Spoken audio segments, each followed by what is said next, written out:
नमस्कार, बहुत स्वागत है आप सभी का 5 के प्रहार में। मैं हूं आपके साथ हेमंत कुमार और आज का मुद्दा विशेषाधिकार हनन पर तकरार, क्योंकि विधानसभा में आरएलवी के विधायक सुभाष गर्ग के खिलाफ विशेषाधिकार हनन प्रस्ताव पेश होने पर आज जमकर हंगामा हुआ है। कांग्रेस के विधायकों ने सदन से वॉकआउट कर दिया।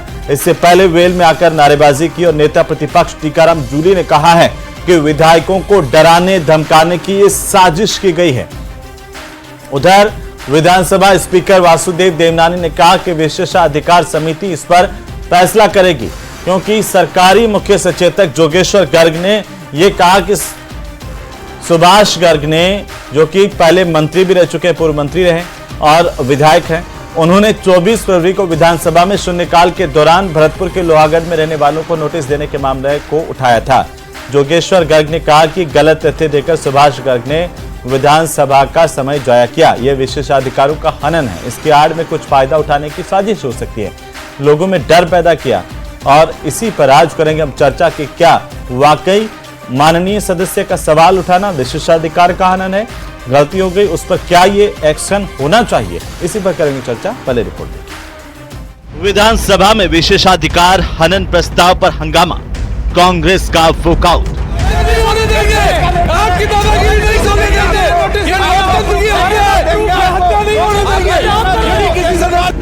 टीकाराम जूली ने कहा विधायकों को डराने धमकाने की साजिश। क्या ये माननीय सदस्यों का विशेषाधिकार हनन हो रहा है? फिर तो माननीय सदस्य कोई बात नहीं उठा पाएंगे यहाँ पे। ये क्या बात होगी भाई? यानी आप हमारी आवाज दबाना चाहते हो? स्पीकर बोले विशेषाधिकार समिति करेगी फैसला। तय करेगी। आरएलडी विधायक सुभाष गर्ग के खिलाफ लाया गया था प्रस्ताव। सुभाष गर्ग ने लोहागढ़ के निवासियों को नोटिस देने का मामला उठाया था। वीडियो के माध्यम से ये जब मैंने मामला उठाया सोशल मीडिया पर, और वीडियो के माध्यम से वहाँ के जो वहाँ के रहने वाले लोगों के थे, हमको परेशान किया जा रहा है, नोटिस देके धमकाया जा रहा है। वहाँ लोग रह रहे जिनको 22 लोगों को नोटिस दिए गए। मुख्य सचेतक बोले गलत तथ्य देकर विधानसभा का समय जाया किया। विशेषाधिकार हनन का प्रस्ताव सदन में प्रस्तुत करना चाह रहा हूं। विशेषाधिकार हनन पर तकरार। तो आखिरकार सदन में विशेषाधिकार को लेकर के आपसी तकरार कितनी जायज है, क्या सवाल है, इसी पर आज हम चर्चा करेंगे। हमारे साथ खास मेहमान जुड़ चुके हैं। सबसे पहले परिचय करवा दूं, हमारे साथ कांग्रेस पार्टी के प्रवक्ता राजेंद्र आर्य, भारतीय जनता पार्टी की तरफ से हमारे साथ सीनियर प्रवक्ता प्रताप राव हैं, और साथ ही एसपी मित्तल साहब हमारे साथ हैं वरिष्ठ पत्रकार के तौर पर, और साथ ही साथ हमारे साथ हैं पूर्व विधानसभा स्पीकर शांतिलाल चपलोत। आप सभी का बहुत स्वागत है। शांतिलाल जी, पहले एक टिप्पणी आपकी कि किसी माननीय सदस्य द्वारा कोई मसला उठाया गया, कोई मुद्दा उठाया गया और उसमें बाद में यह पाया गया कि उसके तथ्यों की जांच पड़ताल नहीं हुई, तथ्य गलत पाया गया, तो वो क्या वाकई एक विशेषाधिकार हनन के तहत आता है? आप क्या मानते हैं इस पर? मैं आपसे निवेदन करना चाहता हूं कि विधायक का विशेषाधिकार तो है, पर उसको हमेशा सत्य क्या है असत्य क्या है पूरी बात की तहकीकात करने के बाद अपनी बात उठानी चाहिए। बिना तहकीकात के कोई बात यदि कर देते हैं तो और वो गलत पाई जाती है। इससे इस प्रकार का प्रकट होता है कि वो कोई या तो कोई लाभ प्राप्त करना चाहते हैं या केवल बिना काम के अखबार की सुर्खियों में आना चाहते हैं। ये उनके अधिकार तो है बात उठाने का, पर ये तौर तरीका गलत है। गलत तरीके से गलत बात बयान करके और ये बात की जाती है, उनके खिलाफ विशेषाधिकार प्रस्ताव लाया गया है, तो वो ठीक है, लाना चाहिए जी। और ऐसे सदस्यों को हमेशा ध्यान रखना चाहिए, मर्यादित आचरण करे, पूरे सत्य का। शांतिलाल जी, ऐसे माननीय सदस्य के खिलाफ क्या कोई कार्रवाई बनती है आपके अनुसार? बिल्कुल बनती है, बिल्कुल बनती है। आजकल तो विधानसभा में हंगामा ही हो रहा है, रोज हो क्या रहा है, जनता के लिए काम का तो कोई काम ही नहीं हो रहा है जी। सभी लोग मर जाए जो बात कर रहे हैं, कोई जूता उठा रहा है, कोई कह रहा है जूते की नोक कर दूंगा, कोई अभी परसों तरसों और कोई माननीय सदस्य बोले थे विधानसभा में बांसवाड़ा साइड के। अरे ये क्या हो रहा है? ये क्या मजाक है क्या? This is not mockery house, ये दिस इज सदन है। ठीक है, सदन में मर जाए जो बोलने का अधिकार नहीं है। ठीक है, क्या कार्रवाई होती है उस पर भी हम बात करेंगे। मित्तल साहब हमारे साथ हैं। मित्तल साहब, इसे कैसे देखा जाए, क्योंकि विपक्ष ने आरोप लगाया कि विधायकों को डराने धमकाने की एक साजिश है। सरकार कह रही है कि ये सदन का वक्त जाया किया गया। मुख्य सचेतक का बयान आया, उन्होंने कहा कि सदन का वक्त जाया किया गया और ये एक तरह की साजिश है। इसके पीछे क्या है वो भी देखना होगा। आप कैसे देख पा रहे हैं? देखिए वो जो विशेषाधिकरण का जो प्रस्ताव उनके खिलाफ आया है, सुभाष गर्ग के खिलाफ, उस पर तो मैं टिप्पणी करूंगा, लेकिन मैं देखिए राजनीति के रंग आप देखिए। सुभाष गर्ग जिस आरएलडी से विधायक है, उस आरएलडी का केंद्र में गठबंधन है और उनके जो प्रमुख है जयंत चौधरी, वो केंद्रीय मंत्री हैं। दूसरी ओर उनका जो राजस्थान में विधायक है, वो जब क्या नाम से कोई गलत बयानी करता है तो कांग्रेस उसका समर्थन करती है। मतलब कांग्रेस ने आज जो बहिष्कार किया वो इसलिए किया कि साहब आपने सुभाष गर्ग के खिलाफ आप विशेषाधिकरण करा। ये राजनीति के रंग है जो राजस्थान विधानसभा में हमको देखने को मिल रहे हैं, ठीक है। लेकिन जहां तक क्या नाम से जोगेश्वर गर्ग का विशेषाधिकरण का प्रस्ताव है, हेमंत, उसका कार्रवाई जरूर होनी चाहिए। उसका कारण यह है कि माना कि विधायक को क्या नाम से अपने क्षेत्र की समस्या रखने का है, लेकिन इसका ये मतलब नहीं है कि वो कोई गलत तथ्य रखे और फिर अपनी बात को रखे। जिस तरीके से लोहागढ़ किले के लेके जो नोटिस की जो बात है, ये मुझे लगता है कि गलत बयानी थी सुभाष गर्ग की।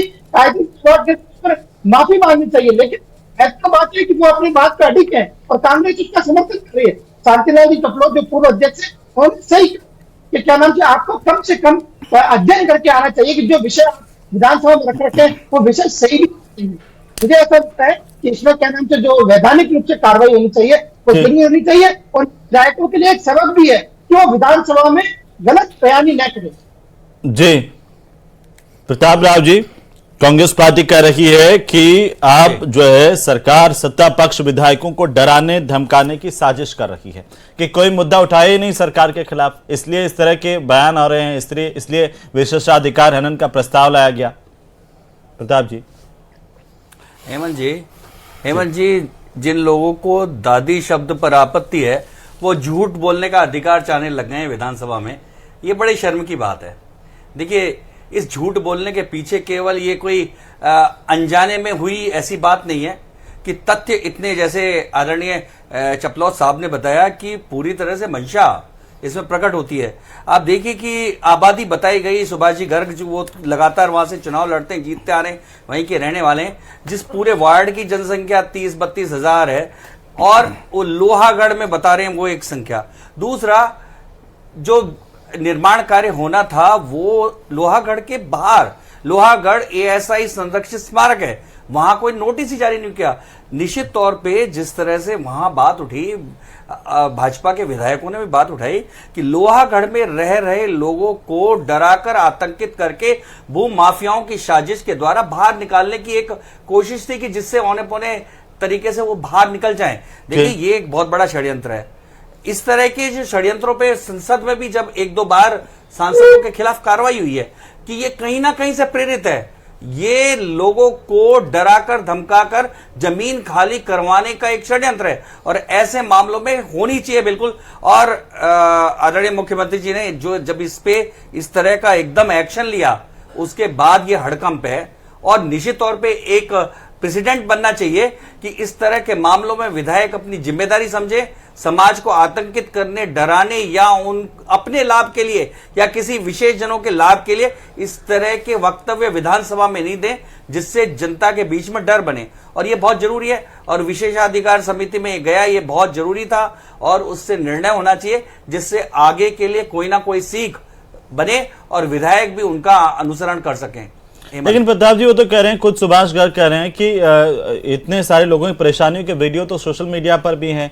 मैंने तो एक आवाज उठाई थी, सबूत के तौर पर पेश किया गया था और मेरे ही बयान को गलत तरीके से पेश करके मेरे ही खिलाफ विशेषाधिकार हनन का प्रस्ताव ला दिया। ये तो फिर कोई विधायक डर के मारे आवाज ही नहीं उठाएगा जनता की। यही तो बात है। सोशल मीडिया में भूमाफिया कुछ ऐसे जो गलत तथ्यों को उठाता है और विधायक उसे विधानसभा में उठा देते हैं। उन्हें मालूम करना चाहिए था कोई नोटिस जारी किया गया है क्या? कोई नोटिस जारी नहीं हुआ। लोहागढ़ के निवासियों को किसी को कोई नोटिस जारी नहीं किया गया, केवल विधानसभा में उठा के इसे खबर बनाकर उनको डराने के लिए, जिससे वहां भूमाफिया अपनी कार्रवाई कर सकें, इसी मंशा के साथ ये कराया गया। इसलिए विषय ये बनता है विशेषाधिकार का कि आपने वहां के लोगों को डराकर उनको एक प्रकार से नुकसान पहुंचाने की कोशिश की है, और इसके लिए विधानसभा का उपयोग नहीं होना चाहिए। विधानसभा का ये दुरुपयोग है, विधायकी का दुरुपयोग है। जिस जनता ने उन्हें बड़े सम्मान के साथ, बड़े आत्मविश्वास के साथ विधायक बना के भेजा, उन्हीं के साथ धोखा है ये। जी राजेंद्र आर्य साहब, क्या विशेषाधिकार के आड़ में माननीय सदस्यों को हनन का भी अनुमति मिल जाए या झूठे मामले सदन में लाने की भी अनुमति मिल जाए, ये विपक्ष चाहता है? क्योंकि ये आरोप है आप पर कि आप उनका सपोर्ट कर रहे हैं जिन्होंने गलत किया है। सही को सही कहिए, गलत को गलत कहिए। देखिए हेमंत जी, जहां तक सत्यता की बात है तो कई दफा हमने देखा है कि सरकार के जो मंत्री हैं वो भी अपने जो जवाब होते हैं विधायकों के द्वारा पूछे गए सवालों के जवाब और अपने विभाग से संबंधित, तो उसमें भी कई चीजें झूठ बोल दी जाती है, सत्यता से जो परे होती है। अब माननीय सदस्य अगर अपनी विधानसभा का या अपने क्षेत्र के निवासियों का मुद्दा नहीं उठाएंगे तो फिर क्या करेंगे भाई? विधानसभा के अंदर अगर जनता की आवाज नहीं उठेगी तो क्या होगा? ये विधानसभा के अंदर सदन के सदस्य का विशेषाधिकार भी है और लोकतांत्रिक अधिकार भी है। मैं आपको यह कहना चाहता हूं कि सदन के अंदर सदस्य ने तमाम सवाल उठाए, आपने बिना तथ्यों की जांच किए बगैर कैसे तय कर लिया कि वो असत्य था? मैं आपको बताना चाहता हूं, आज ही की कार्रवाई के अंदर नागौर के एक विधायक हैं जो कि डेगाना से विधायक हैं, पूर्व मंत्री हैं अजय सिंह क्लिक, उन्होंने मतलब जो सरकार के सत्ताधारी पार्टी के विधायक हैं, उन्होंने सरकार के ऊपर आरोप लगाया, जो गृह विभाग की अनुदान मांगे थी उसके ऊपर बहस के दौरान उन्होंने बताया कि नागौर के एसपी मेरे प्रति दुर्भावना रखते हैं। उन्होंने थांवला एसएचओ के ऊपर गंभीर आरोप लगाए कि वो पैसे लेकर वहां पे बजरी का खनन करवा रहे हैं। तो आज आप बताइए, क्या उनके खिलाफ भी आप विशेषाधिकार हनन का नोटिस लेंगे? क्या आज उन्होंने भी तो सदन के अंदर वो मुद्दा उठाया? तो आज सवाल ये उठता है हेमंत जी कि सवाल पूछना और सवाल उठाना, जनता के मुद्दों के सवाल उठाना, मतलब हमारे माननीय जो विधायक होते हैं उनका विशेषाधिकार है, और बिना तथ्यों की जांच परख करे आप उनको समिति को सौंप रहे हैं, तो ये आप विधायकों के अंदर डर का माहौल पैदा कर रहे हैं। आप कल को तो विधायकों के खिलाफ एफआईआर भी दर्ज करवा देंगे। तो आज जिस तरीके से ये हो रहा है, तो आप क्या चाहते हैं आर्य साहब, आप क्या चाहते हैं कि विधायक जो है वो इतने संवेदनहीन हो जाएं, इतने लापरवाह हो जाएं कि कोई भी तथ्य बिना जांच पड़ताल के, चाहे वो झूठा ही हो, आकर के विधानसभा जैसी महत्वपूर्ण जगह पर वो उठा दें? आप ये चाहते हैं, ये अधिकार भी हो? मैं आपको क्या कह रहा हूं, मैं तो सत्ताधारी पार्टी के विधायक की भी तो बात कर रहा हूं ना। जो सत्ताधारी पार्टी के विधायक डेगाना से विधायक है, पूर्व मंत्री हैं, उन्होंने भी तो एसपी के ऊपर गंभीर आरोप लगाए। उन्होंने भी तो एसएचओ के ऊपर, थांवला के एसएचओ के ऊपर भ्रष्टाचार के आरोप लगाए। आप मेरे को एक बात बताइए, उन्होंने यही तो कहा ना कि नहीं, आरोप लगाना एक अलग बात है और ये एक तथ्य देना कि वहां पर नोटिस जारी हुए हैं अलग बात है। आरोप लगाएं तो वो अपना केस फाइल करेंगे, पुलिस जांच करेगी, आरोपों पर तो पड़ताल होगी। लेकिन अगर कोई तथ्य देता है उसकी पड़ताल, फिर तो उसकी तो जिम्मेदारी विधायक को लेनी पड़ेगी ना सर। आर्य साहब, हेमंत जी अपन यहां पर जो हम यहां पर जो डिबेट कर रहे हैं वो डिबेट कर रहे हैं विधायकों के द्वारा सवाल उठाने पे, या और आप कह रहे हैं किसी मंत्री ने गलत जानकारी दे दी, तो विपक्ष के तौर पर आपके विधायकों को, नेता प्रतिपक्ष को किसने रोका? गलत जानकारी दे दी तो उसमें भी विशेषाधिकार हनन का प्रस्ताव आप लाते? मैं आपको क्या कह रहा हूं, जब इस सरकार के मंत्री, जो कि मंत्री भी हैं, वो सरकार के ऊपर गंभीर आरोप लगा रहे, कहते हैं कि 7 करोड़ रोजाना की अवैध बजरी का खनन हो रहा है, वो कह रहे हैं कि मेरे फोन टेप हो रहे हैं, उसके ऊपर सरकार कुछ नहीं बोलती है। और उसके ऊपर एक बार नहीं दूसरी बार आरोप लगे मंत्री के द्वारा, वो मंत्री हैं भी कि नहीं है। आज ये देखो, आपको इस बात को समझना पड़ेगा कि सरकार वास्तव में लोकतांत्रिक आवाज को दबाना चाहती है या सुनना चाहती है। मैं कहता हूं, अगर लोहागढ़ का मामला है, 22 लोगों को नोटिस दिया गया है या उनको बेदखल किया जा रहा है या सड़क चौड़ी करने के नाम पे जो भी वहां पे कार्रवाई हो रही है, तो आज आप उसकी बिना जांच तय में गए बगैर ही आप कैसे विशेषाधिकार समिति को सौंप सकते हैं? प्रताप जी जवाब दे रहे हैं, आप बताइए ना। या तो मंत्री का जवाब आना चाहिए कि भाई ऐसा कोई मामला ही नहीं है, और फिर आप उसको जांच परख करने के बाद में कोई बात करें। मैं कह रहा हूं कि इसका मतलब तो यह होगा कि कोई विधायक कभी अपने क्षेत्र का मुद्दा ही नहीं उठाएगा। ठीक है, प्रताप जी जवाब दें। मामले आप विशेषाधिकार को सौंपने लगे। हेमंत जी, राजेंद्र जी जिस बात की चर्चा कर रहे हैं वो मुद्दे उठाने की, मुद्दा उठाने से कौन रोकता है? आरोप प्रत्यारोप से भी कोई दिक्कत नहीं है, लेकिन जब तथ्य गलत दिए जाते हैं, सूचना विधानसभा को गलत दी जाती है, और एक विधानसभा में जब सूचना दी जाती है, जानकारी दी जाती है, तो वो एस्टैब्लिश हो जाती है, और एस्टैब्लिश होने से जनता के दिमाग में जो बात पहुंचती है उसका असर होता है। देखिए, मोइना मोइत्रा के बारे में भी इस तरह की बातें आई, तभी उनके खिलाफ विशेषाधिकार हनन का प्रस्ताव आया था, जो आगे समिति ने पास भी किया था। तो देखिए क्या है कि विधायकों को जिम्मेदारी के साथ, क्योंकि अगर वो जिम्मेदारी के साथ नहीं बोल रहे हैं तो षड्यंत्र पूर्वक माना जाएगा कि षड्यंत्र पूर्वक उन्होंने ये बात बोली। उनको जानकारी थी कि तथ्य सत्य क्या है, उस सत्य को छुपाकर असत्य बोलकर वो एक असत्य को स्थापित करना चाहते थे, जिससे कुछ लोगों को लाभ पहुंचे, ऐसी आशंका है। और जब ऐसी आशंका है किसी विधायक के खिलाफ, तो विशेषाधिकार हनन का प्रस्ताव आकर ये मालूम करना चाहिए कि आखिर में किस उद्देश्य से, किस हैसियत से और किस बात से प्रेरित होकर उन्होंने इस तरह के तथ्य रखे। ये बहुत जरूरी है, नहीं तो आगे इस तरह के तथ्य आते रहेंगे, वो सत्ता हो चाहे विपक्ष हो। वो राजेंद्र आर्य साहब कह रहे हैं प्रताप जी कि क्या आप तो डरा रहे हैं, फिर कोई विधायक सवाल ही नहीं करेगा अगर किसी को सवाल पूछने पर प्रारंभिक तौर पर आप उसके खिलाफ विशेषाधिकार हनन का प्रस्ताव ला देंगे। हेमंत जी, प्रश्न पूछने से कोई दिक्कत नहीं है, आरोप प्रत्यारोप से भी कोई दिक्कत नहीं है। दिक्कत तब है कि जब एस्टैब्लिश करते हैं तथ्यों के साथ। उन्होंने क्या कहा? नोटिस जारी कर दिया, नोटिस नहीं हुआ है, नोटिस दे ही नहीं सकती। एएसआई की प्रॉपर्टी है, उसमें राज्य सरकार कैसे देगी? वैसे भी उनको सोचना चाहिए था, लेकिन अंदर इतने सारे जो लोग रहते हैं, कहीं ना कहीं उनसे क्या किला खाली कराने की कोई षड्यंत्र था? ये जानना बहुत जरूरी है। वहां गरीब लोग रहते हैं, लंबे समय से लोग रह रहे हैं, आखिर में उनको डराने की साजिश क्यों की गई? किसने की? क्या उद्देश्य था? कौन लोग थे? कितना? क्या तो इसकी जांच करवानी चाहिए ना प्रताप जी सरकार को। ये सारी बातें आपके पास एजेंसी है, आप जांच करवा लीजिए। इसीलिए विशेषाधिकार, इसीलिए विशेषाधिकार प्रस्ताव आया है। समिति सारे तथ्यों की जांच करके निर्णय करती है, इसीलिए आया है। विधानसभा कह रहे हैं कि विशेषाधिकार हनन का प्रस्ताव लाने का मतलब ये तो नहीं है कि कार्रवाई हो गई है, अभी समिति के पास गया प्रस्ताव, समिति ही तो जांच करेगी। आप यही तो चाहते हैं कि जांच हो मामलों में, समिति जांच करेगी। अगर तो गलत है तब कार्रवाई होगी ना। मैं सिर्फ देखिए, तथ्य गलत और सही की बात नहीं है, बात है तरीके से, जिस तरीके से माननीय विधायक के खिलाफ कार्रवाई की गई, या जिस तरीके से विपक्ष ने कार्रवाई हो कहां है? नहीं, सुनिए, देखिए, समिति को सौंपना मतलब कार्रवाई होता है। अच्छा, समिति को सौंपना कार्रवाई कैसे होता है? लगातार एक ही बात, समिति को सौंपना, समिति लेगी ना एक्शन। उनके खिलाफ में सुनिए, आपने क्या आरोप लगाए? जो वहां के मतलब चीफ विप है, उन्होंने क्या आरोप लगाए? बोला कि तथ्यों को तोड़ मरोड़ के पेश किया गया, और इस तरीके से। मैं आपको एक बात कह रहा हूं ना, जब सत्ताधारी पार्टी के विधायक, जो कि पहले पूर्व मंत्री भी हैं, वो जब ये सवाल सरकार के ऊपर उठाते हैं, या सरकार का एसपी के ऊपर तमाम सवाल उठाते हैं, या वो तो मुख्य सचेतक का या मानी किसी भी सदस्य का अधिकार है कि विधानसभा में अगर लगता है कि विशेषाधिकार का हनन हुआ तो प्रस्ताव तो कोई भी ला सकता है। आप भी ला सकते हैं सर, ये आपके विधायक ला सकते हैं कि प्रताप जी? पिक एंड चूज नहीं चलेगा।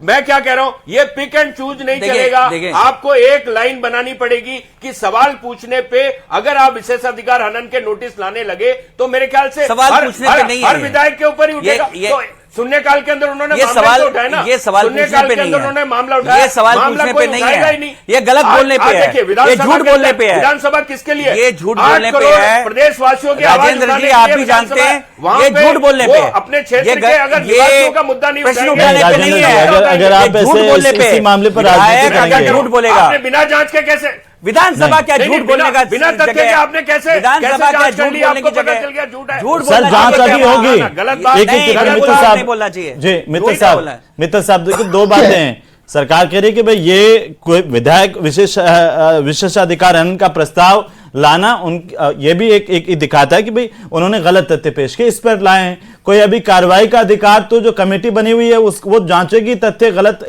लाए हैं नहीं लाए हैं। और विपक्ष का भी कहना ठीक बात है कि एक लाइन बननी चाहिए।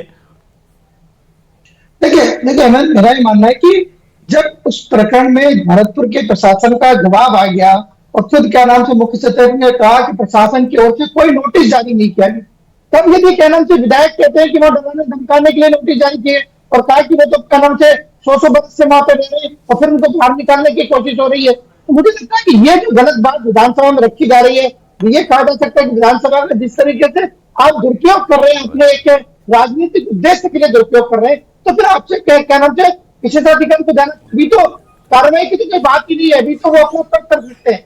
जो सुभाष गर्ग गए वो विशेषाधिकार समिति जो समक्ष अपने प्रस्ताव अपना जवाब रखेंगे, कभी तो कोई कार्रवाई की बात आई थी। यदि क्या नाम के विशेषाधिकार अनंत प्रस्ताव ही गलत रखा गया वो जाके समिति में कहे कि तो गलत रखा गया, और यदि सोशल मीडिया की खबरों के आधार पर आप यदि क्या नाम से विधानसभा का उपयोग करेंगे तो मुझे लगता है कि एक जिम्मेदार विधायक के लिए सही बात नहीं। सही बात राजेंद्र तिवारी जी का, देखिए राजेंद्र तिवारी जी का सवाल है, उन्होंने आज एक वैलिड प्रश्न उठाया, मैं उनकी इस बात की प्रशंसा करता हूँ कि जो अजय किली के जो भारतीय जनता पार्टी के विधायक सत्ता पार्टी के विधायक है उनको आज ये कहने का मौका पूरा अवसर दिया गया। ये भी तो भारतीय जनता पार्टी को सपोर्ट करने वाली पार्टी के विधायक हैं। बिल्कुल बिल्कुल बिल्कुल यही मैंने कहा। मैंने कहा हेमंत की ये राजनीति, ये ऐसा तो नहीं है कि सत्ता पक्ष की ओर से कोई जोगेश्वर गर्ग ने जो विशेषाधिकार हनन प्रस्ताव लगाया वो कांग्रेस के विधायक के खिलाफ लगा दिया। हाँ, देखिए उन्होंने गठबंधन कांग्रेस के साथ था, कांग्रेस के समर्थन नहीं, ये आर्य साहब अभी कह रहे थे पिक एंड वो चूज वाली करें कि वो अपने हिसाब से चूज करते हैं। ये प्रताप राव जी कुछ कहना चाह रहे हैं? प्रताप जी। हाँ नहीं, मैं यही कह रहा हूं जी कि यही समझना चाहिए कि हमने जब झूठ बोला किसी विधायक ने, वो भारतीय जनता पार्टी की सरकार का सपोर्टर है, वो विधायक हमारा समर्थक है, उसके बावजूद विधानसभा में उन्होंने झूठे तथ्य तो ये दिखाता है कि आपने कोई भेदभाव नहीं किया प्रताप जी। ये तो ये दिखाता है। आर्य साहब आप क्यों गलत फिर आरोप लगा रहे हैं? बिल्कुल सत्ता पक्ष ने कोई भेदभाव नहीं किया, ये तो यही दिखा रहा है ना। नहीं, मैं कोई आरोप नहीं लगा रहा हूं, मैं तो सिर्फ ये कह रहा हूं कि सदन की तो आप ये मानिए ना सर कि कोई गलत तथ्य ना दें, ये तो गलत बात है। देखिए गलत को गलत कहना विपक्ष की भी जिम्मेदारी है तो सत्ता पक्ष की भी जिम्मेदारी है। शांतिलाल जी अब इस पर देखिए राजनीति हो रही है, आप इसे कैसे देख रहे हैं? क्या कोई कार्रवाई अभी इसको ये मान लिया जाए कि विशेषाधिकार हनन प्रस्ताव आ गया तो कार्रवाई हो गई? अभी नहीं, ये अभी तो विशेषाधिकार समिति है जी और विधानसभा द्वारा गठित की हुई है, अध्यक्ष जी ने गठित की हुई है। विशेषाधिकार समिति में जाएगा। विशेषाधिकार समिति में एक अकेला आदमी नहीं होता है, 5, 4, 6 एमएलए होते हैं, 7 एमएलए होते हैं। वो सब इसमें विचार विमर्श करेंगे, बात सुनेंगे, तथ्य रखेंगे, तब जाकर के होगा। अभी ये कैसे मान लिया कि ये निकाल रहे हैं इनको? ये जो आज किया जा रहा है, जनता की गाड़ी कमाई का पैसा इस विधानसभा में खर्च किया जा रहा है। किसी भी विधायक को या किसी भी को भी ये नहीं बोलना चाहिए कि जनता की गाड़ी कमाई का पैसा धूल में बना है और मर जाए जो बंदा मर जाए जो बोलने लग जाए। ये खून पसीने का पैसा है जनता की गाड़ी कमाई का। चर्चा में शामिल के लिए कुल मिलाकर के ये देखना विशेषाधिकार हनन कमेटी का काम है कि आखिरकार कार्रवाई होनी चाहिए नहीं होनी चाहिए। लेकिन इससे पहले जो राजनीति हो रही है, गलत को गलत कहने की जो हिम्मत नहीं है वो आखिर नोटिस में आनी चाहिए, उस पर सवाल होने चाहिए कि आखिर ऐसा क्यों हो रहा है। हम सबकी जिम्मेदारी है कि माननीय सदस्य भी सदन में सही तथ्य रखें जिससे सदन का काम भी सुचारू रूप से चले।